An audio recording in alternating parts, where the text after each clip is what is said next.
periodista agropecuario, que los invita a participar de un nuevo Tiempo de Clima, junto al ingeniero agrónomo Eduardo Sierra, quien nos va a contar la perspectiva climática de los próximos 14 días. Para que usted, allí en la ciudad, en el campo, planifique todas sus actividades y obtenga el mejor logro. Es así, ¿no es cierto? Porque es la idea que Eduardo siempre, cada vez que tenemos las charlas, él siempre lo dice, ¿no? O sea, uno muchas veces nos ha pasado alguna vez de ir a algún lugar y que la gente tuviera miedo por las lluvias, y el tema no es tenerle miedo, sino estar preparados. ¿No es así, Eduardo?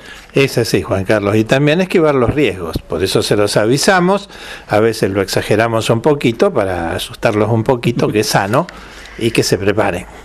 Exactamente. Bueno, ¿cómo vienen los próximos días? Hemos estado con alguna lluviecita por ahí, frío, después calor, la gente cree que ya estamos en primavera. Bueno, si partimos de hoy, martes 20, ¿verdad? Tenemos fresco, entró fresco durante el domingo y lunes, con algunas lluvias, porque pasó un frente con algunas lluvias dispersas. Ahora empieza a subir la temperatura, así que mañana los estudiantes van a poder festejar la primavera con tiempo algo fresco. Aquí en región pampeana, un poquito más de calor sobre el noroeste argentino, con poca nubosidad, prácticamente sin lluvias, aunque te cuento que va a estar nevando en Cordillera Sur y en Cordillera Norte, y en Cordillera Central, porque hay un vuelco de aire desde Chile, que es lo que produce nevadas en el alto de la cordillera, que esto viene muy bien, porque todo en Cordillera Sur, que ha estado con nevadas pobres. Luego entonces tenemos un ascenso de la temperatura bastante largo, que con altibajos se va a estar extendiendo hasta prácticamente los últimos días del mes, hasta el 28, 29, la temperatura ahí, la máxima va a estar trepando hasta casi 30 grados, ¿no? Para aquí en región pampeana, o sea que viene calorcito. Ya se estaba deseando. Y ahí, en los últimos días del mes, o sea, 29, 30, 1 de octubre, viene una lluvia bastante interesante, con unos cuantos milímetros, que va a cubrir gran parte de la región pampeana, nos va a tener un poquito de humedad. Ahí ya vamos a tener avanzada la siembra de los maíces tempranos, y luego un descenso térmico hacia el 1 o 2 de octubre, muy poca intensidad, o sea que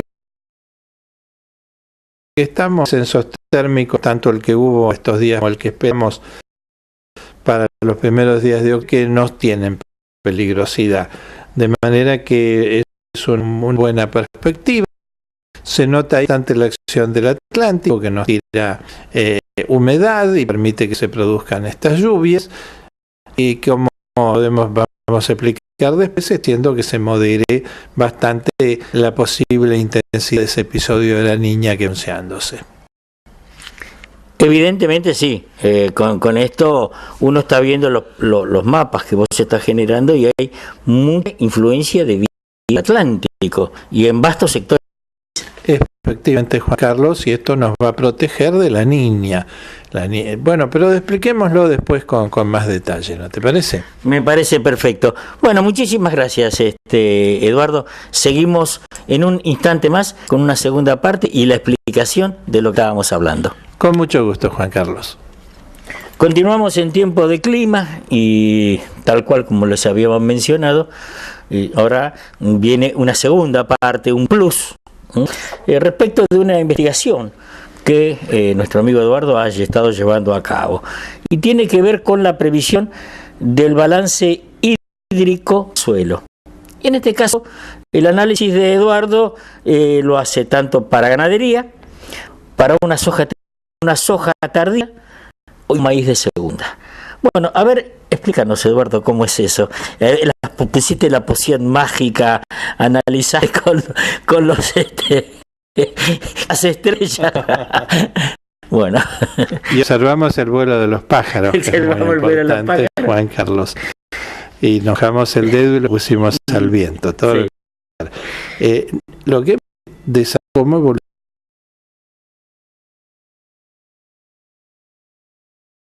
el balance hídrico del suelo, porque fíjate, vos por un lado tenés las lluvias, por otro lado tenés la temperatura, y ¿qué ocurre? Las lluvias te traen agua al suelo, pero la humedad atmosférica lo sacan a través del proceso de transpiración de las plantas y evaporación del agua.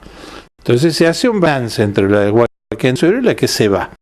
Que eso cuando vos ves por separado las cosas no te das cuenta bien cómo es. Entonces hicimos el programa de balance hídrico previsto, o sea, el balance hídrico de aquí a 10 meses. Lo aplicamos para distintas situaciones productivas. La primera es para una pastura. Si vos, ¿qué pasa con la pastura? Está gastando siempre el máximo de humedad que puede, porque siempre tiene cobertura total la pastura. En cambio, un cultivo, ¿qué le ocurre? Vos tenés el suelo barbechado que no consume humedad. Sembrás el cultivo, empieza a desarrollarse, recién al segundo mes empieza a consumir humedad. Entonces tenés una etapa vegetativa en que ese cultivo va aumentando su cobertura y gasta cada vez más, y después 2 meses más o menos de etapa reproductiva, que es cuando gasta a lo máximo. Y luego, ya a maduración y cosecha, deja de gastar humedad. Ahí cuanto menos le llueva, mejor. Entonces, ¿qué pasa si nosotros hacemos el balance hídrico de una pastura para esta temporada? En este momento los suelos están más o menos bien de humedad, desde regular hasta, te diría, con excesos hídricos los bajos. Y bueno, ¿qué es lo que vamos viendo a medida que transcurren los meses? Y que todo lo que es el este del área agrícola argentina, uruguaya, sur de Brasil, no va a tener ningún problema de falta de humedad. Lo mismo el noroeste argentino, pues son las dos áreas que va a llover más que lo normal. En el noroeste argentino hay hasta el noroeste de Córdoba, porque ahí la Niña hace llover más. En todo el litoral atlántico fluvial, de Brasil, Paraguay, Argentina y Uruguay, el océano Atlántico es el que le va a tirar humedad. Entonces todo eso va a transcurrir bien. La campaña, o sea, de ahora hasta, para la ganadería es de ahora que las vacas están en plena gestación, viene la aparición, lactación y destete allá por abril, mayo, ¿verdad? Entonces todo lo que es la mayor parte del área que estamos considerando va a andar bien, pero se va a ir armando un foco seco donde en el sur de Córdoba, sur de San Luis, también en el este ganadero de La Pampa, en toda La Pampa y en el oeste de Buenos Aires, especialmente en el noroeste de Buenos Aires, que ya para diciembre va a tener la situación en rojo, de manera que ya de mediados de diciembre, todo enero, todo febrero, todo marzo, todo abril, y esto se va a ir acentuando, vamos a llegar a junio con las pasturas de esa zona muy mal.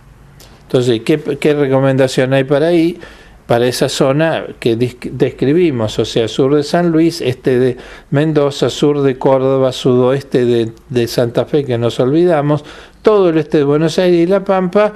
Bueno, aprovechen el rebrote primaveral, hagan rollo, hagan silo, porque después van a tener una ruptura de la cadena forrajera bastante larga. Si ahora nos vamos a un maíz temprano sembrado en septiembre, lo estamos sembrando con buena humedad. Y en prácticamente todo el área agrícola del cono sur va a andar bien, menos tal vez un poquitito en esa zona que dijimos más crítica, ¿verdad? De sur de Córdoba, sur de San Luis, el este de Mendoza no viene, el este de La Pampa, oeste de Buenos Aires, sudoeste de Santa Fe, que puede tener algún problema pequeño, pero no tanto como la pastura, porque aquí el cultivo de maíz tuvo barbecho previo, ¿verdad? Y las primeras etapas de su ciclo de vida gastan muy poca humedad. Entonces se va a defender mucho mejor que la pastura y va a terminar la campaña ya por marzo, abril, mayo, junio del año que viene, con cierta reposición de humedad, aunque va a quedar un foco seco en ese área que estamos describiendo.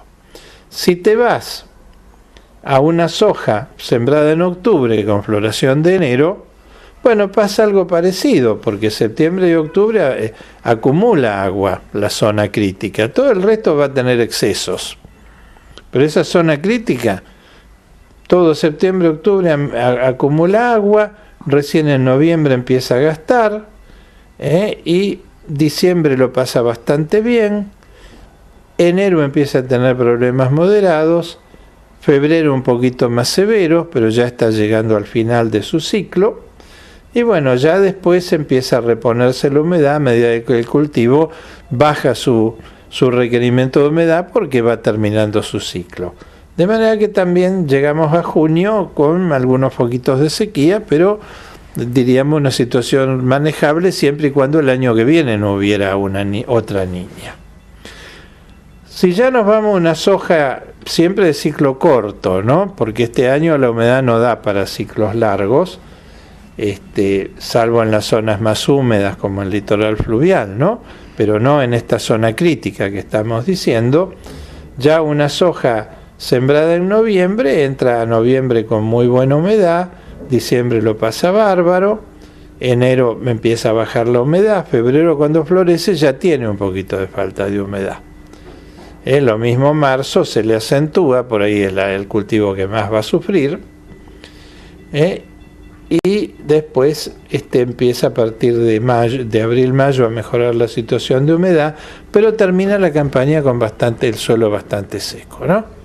Entonces daría la impresión que desde el punto de vista del ciclo hídrico esta campaña favorece las siembras tempranas. Y mientras estabas hablando yo pensaba, esta campaña, y si la terminamos con suelos secos, ¿qué podemos hacer en la próxima? Bueno, salvo este área crítica, que es la que nosotros describimos, porque es a quienes le tenemos que mandar el aviso, el resto del área agrícola del sur de Brasil, Uruguay, este de Argentina y también el noroeste de Argentina hasta el noroeste de Córdoba, no va a tener problemas. Entra la próxima campaña con buena humedad, siempre y cuando vos controles las malezas, ¿no? Sí. Si no, te las llevan las malezas, la humedad. La zona crítica va a entrar medio seca. Pero te digo que los últimos pronósticos están dando como que la campaña 2017-18 sería o un neutral cálido o tal vez un niño, pero muy difícilmente la niña. De manera que ese fantasma de una posible la niña es como que no está muy en consideración ahora. Bueno, Eduardo, muchísimas gracias. Realmente un informe muy completo, muy interesante, y para aquellos productores que nos están escuchando, espero que se replanteen el tema, por además las recomendaciones oportunas que has hecho. Así que bueno, en este caso, posiblemente la próxima semana volvamos a hablar de este temita. Con mucho gusto, Juan Carlos. Entonces, saludamos a nuestra audiencia hasta la próxima semana.